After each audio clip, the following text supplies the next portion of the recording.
find myself on the sports highlights.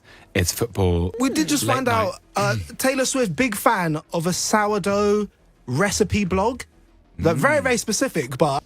Love, fame, and football. Taylor Swift and Travis Kelce story keeps everyone talking. First up, whispers are swirling that their relationship might be doomed, with some worried Travis's old party guy rep could clash with Taylor's future plans.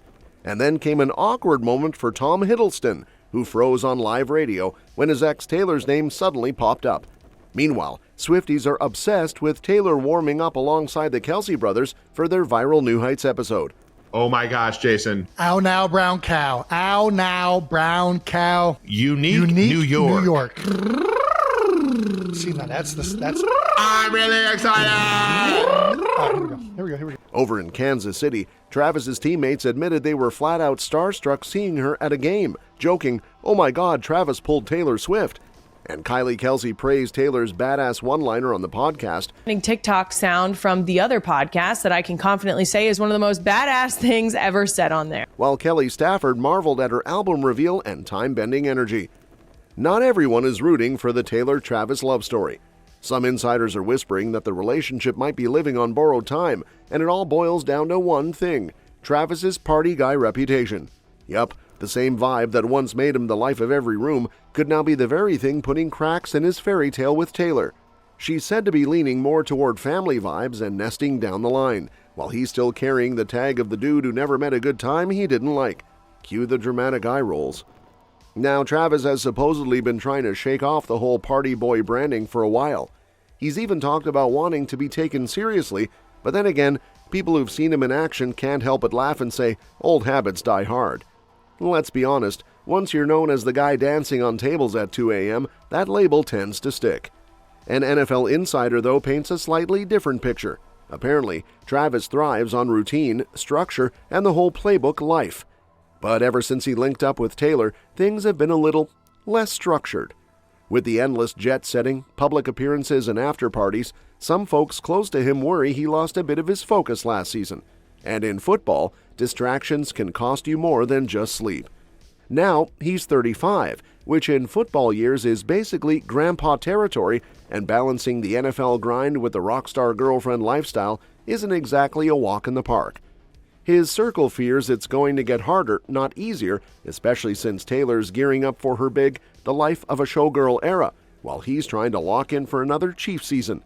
One source even spilled that Travis promised his buddies and his team that he's putting all his energy into football, and honestly, that's the part giving everyone whiplash. And speaking of whiplash, poor Tom Hiddleston probably felt it in real time when his ex's name suddenly popped up during a live radio chat. Imagine sitting there, minding your business, talking about your love for reading sports articles, and then bam, someone drops the Taylor Swift card out of nowhere. The man looked like his brain hit the pause button, and honestly, who wouldn't?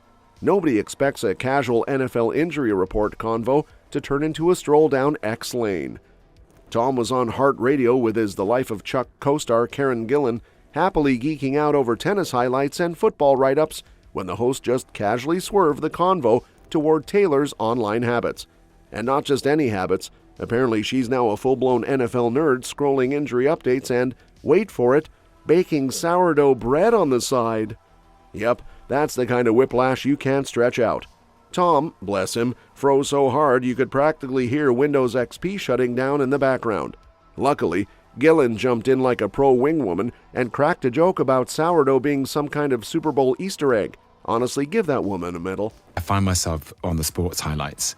It's football. We did just find out Taylor Swift, big fan of a sourdough recipe blog. That very, very specific, but I can see how you can get into that. That is specific. Wait, that feels like an Easter egg for something. No, I think it might be like something to do with the Super Bowl. There's like, where's the Super Bowl? Which city? And then isn't the sourdough the mascot for that city or something? Whoa! I feel like there's a little You've breadcrumby. got deep knowledge of the NFL. I tell you what, if that is true, that is pretty impressive. That's amazing. Maybe, I don't know. So? Of course, the radio crew couldn't resist clowning themselves afterward, posting the whole "oops, mentioned the X" moment on TikTok like it was peak reality TV. And the internet ate it up because, well, nothing entertains people more than accidental awkwardness. And let's not forget, Tom and Taylor's fling back in 2016 was basically the definition of blink and you'll miss it. They met at the Met Gala, became a thing for about 3 months, and then it fizzled faster than flat soda. Sources back then swore Taylor was the one who hit the brakes, mostly because Tom wanted PDA on blast, while she was like, "Dude, chill, the backlash is real." Spoiler alert, she wasn't wrong. Meanwhile, over on the internet, Swifties are still busy losing their minds over a behind-the-scenes clip that proves Taylor might secretly be a choir teacher wrapped in a pop star's body. The viral video shows Taylor, Travis, and Jason Kelce doing vocal warm-ups before their mega episode of New Heights. And let's just say it looked less like a warm-up session and more like a chaotic family car ride. Jason went full theater kid with the classic "Ow now, brown cow." Travis was just yelling phrases like a man who forgot his lines, and Taylor, she casually buzzed her lips and glided through scales like, "Okay, boys, let me show you how the professionals do it." Oh my gosh, Jason. Ow now, brown cow. Ow now, brown cow. Unique New York. New York. See, now that's. I'm really excited. Oh, here we go. The internet obviously ate it up. Comments were rolling in faster than Travis running a route. People joked that Taylor was doing Grammy-level prep, while the Kelce brothers sounded like middle schoolers forced to audition for the school play. Honestly, the contrast was so sharp, it could have been its own comedy sketch. And speaking of comedy, the episode itself wasn't just a hit, it shattered records. Over 1.3 million people tuned in live, making it the most watched podcast stream in YouTube history. Yeah, you heard that right. Taylor and the Kelce bros broke the internet so hard, they dethroned Trump's infamous Rogan appearance. Swifties were so committed, they actually crashed the YouTube feed at the 1 hour and 44-minute mark, proving that not even big tech can handle the Swift effect. The subscriber count for the New Heights channel skyrocketed too, with fans clicking subscribe like it was the last friendship bracelet at the Eras Tour. And the cherry on top? Taylor used the episode to unveil her 12th album, The Life of a Showgirl, complete with a release date, Max Martin and Shellback production credits, and a Sabrina Carpenter collab on the title track. No hidden Easter eggs this time. Taylor made it clear it's a straight-up sparkle-soaked spectacle. And because Destiny clearly has a sense of humor, that sparkle-soaked spectacle eventually circled back to the NFL field, where Travis's teammates were still trying to wrap their heads around the fact that Taylor Swift actually showed up in Chiefs colors. September 2023, Arrowhead Stadium. Taylor decked out in red and white like she'd been a lifelong season ticket holder, and the entire Kansas City roster collectively lost its cool. Fans were screaming, cameras were flashing, but in the locker room, grown men who tackle 300-pound linemen for fun were whispering like middle schoolers at recess. "Bro, Travis actually pulled Taylor Swift." Even Patrick Mahomes admitted he thought Kelce was bluffing when he'd mentioned her coming. The man had seen Travis haul in impossible catches under pressure, but Taylor Swift in the stands? That needed physical proof. Mahomes said the second he stepped on the field, he didn't even clock the crowd. His eyes went straight to Taylor like the rest of America's. Forget defensive schemes, the real distraction was sitting in the VIP box. Chris Jones, meanwhile, remembered the exact vibe in the locker room, full panic mixed with pure disbelief. According to him, the energy was less time to defend the Super Bowl title and more, "Did y'all see who's sitting up there?" Even the team president was caught off guard, admitting it felt anything but normal to have a global superstar chilling at a regular season game. And the stadium? Absolute mayhem. The buzz was so loud you'd think Beyoncé had dropped in at halftime. Entire sections were tilting toward Taylor's suite, like the gravitational pull of her stardom was literally bending space-time. But through all the chaos, Mahomes still had to rally the guys with a reminder that, yes, there was still a football game happening. Easier said than done when half the squad was fangirling over their teammate's girlfriend, but somehow they pulled it together. And while the Chiefs' locker room was still recovering from the "holy crap, Taylor Swift is really here" moment, Jason Kelce's wife Kylie decided to add her own spice to the story. She hopped on her podcast and basically crowned Taylor the queen of clapbacks after that cheeky little one-liner on New Heights. You know the one. Taylor deadpans that if there's anything male sports fans are dying to see on their screens, it's more of her. Kylie called it straight up badass, and the internet agreed because the soundbite is now everywhere. Athletes, analysts, Olympians, hell, probably someone's grandma by next week, are using it as their hype audio. Kylie herself was practically doing a standing ovation into the mic, calling it the best thing to come out of that episode.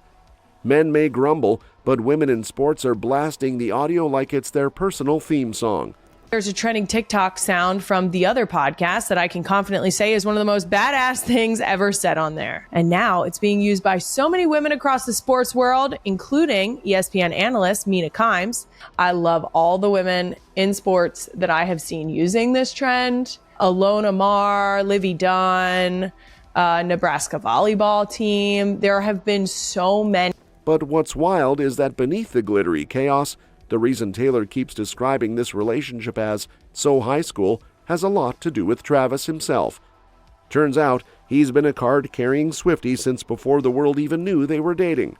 One of his teammates actually ratted him out when the Chiefs did that TikTok video, blurting out that Taylor was his celeb crush before Travis could even answer.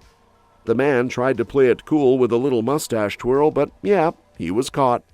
Then there's the friendship bracelet story, which has now gone down in pop culture history. Travis basically broadcast to the world that he shot his shot at her Eras tour, and instead of ducking the attention, Taylor found it metal as hell. It's giving passing notes in math class, but make it a billion-dollar rom-com. And speaking of billion-dollar rom-com vibes, that New Heights drop with Taylor didn't just fry YouTube servers, it also short-circuited Kelly Stafford's brain. On her own podcast, she basically admitted she was floored that Taylor managed to roll out a whole new album, The Life of a Showgirl, while also globe-trotting, cheering at Chiefs games, and allegedly baking bread like some Midwestern grandma on steroids. Kelly joked that if Taylor can squeeze in an entire record between stadium gigs, maybe she could at least learn how to cook dinner for Matthew without burning the kitchen down. Her co-host was equally shook, scribbling down Taylor's "energy is like luxury" line like it was gospel. The man acted like he'd just uncovered the secret to life, while Kelly was still stuck on the logistics of how Swift finds hours in the day. Meanwhile, the rest of us are just wondering if Taylor secretly cloned herself or hacked time travel. That's all for this video, folks. We'll see you next time.